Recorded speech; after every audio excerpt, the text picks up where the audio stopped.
দেখো আমরা কি করছিলাম, 5টা কোয়েশ্চেন জানলাম, 5টা কোয়েশ্চেনের ফাংশনের ওপর জানলাম, আমরা ইউজার ডিফাইন ফাংশনে চলে এসেছি। এখানে এরপরের কোয়েশ্চেন হচ্ছে addition of two numbers using user define function. User define function কীভাবে চলে এটা আমরা আমাদের আগের ক্লাসে জেনেছি।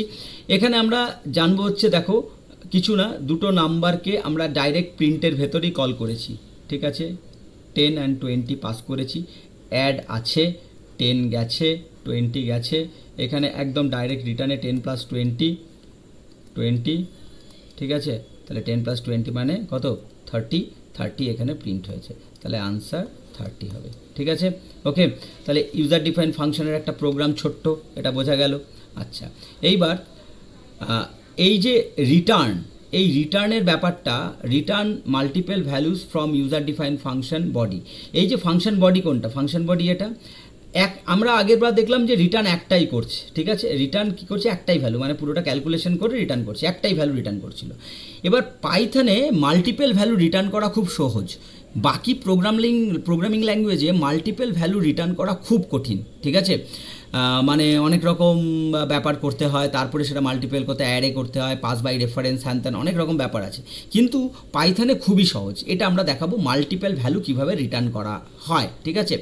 তো আমরা বুঝতে পারছি, দেখো ফাংশনের ভেতরে যেটা রয়েছে এটা ফাংশন বডি, আর ফাংশন মেন যে ফাংশন যেটা শুরু হচ্ছে, মানে যেখান থেকে আমরা শুরু করব লাইন, সেটা কোনটা, এটা, কারণ আমরা জানি যে যেটা বাইরে থেকে শুরু হয় সেটা, আর ডেফ লেখা আছে, তার মানে এটা ফাংশন বডি। সুতরাং ফাংশন বডিকে ছেড়ে আগে আমরা চলে আসবো 1 নম্বর লাইন। 1 নম্বর লাইন কি বলছে, এক্স আর ওয়াইতে আমরা ক্যালকুলেট 10 and 20, ঠিক আছে, ওকে। এবার ক্যালকুলেট 10 20, ক্যালকুলেট বলে একটা ফাংশন পেয়েছে, এখানে 10 চলে গেছে, এখানে 20 চলে গেছে। এটা কি করে হচ্ছে শুধু জাস্ট দেখো, ঠিক আছে, 10 এখানে এলো, 20 এখানে এলো, ঠিক আছে, তার মানে 10 + 20 30, তার মানে এর ভ্যালু 30 হলো, কিন্তু প্রিন্ট করেনি এখনও, হ্যাঁ, 30 এস এর value, S is equal to, আবার এখানে এ ইন্টু বি, তার মানে এর ভ্যালু কত, 10 আর 20, তাহলে ইন্টু করেছে, 10 × 20 কত হচ্ছে, সরি 10 × 20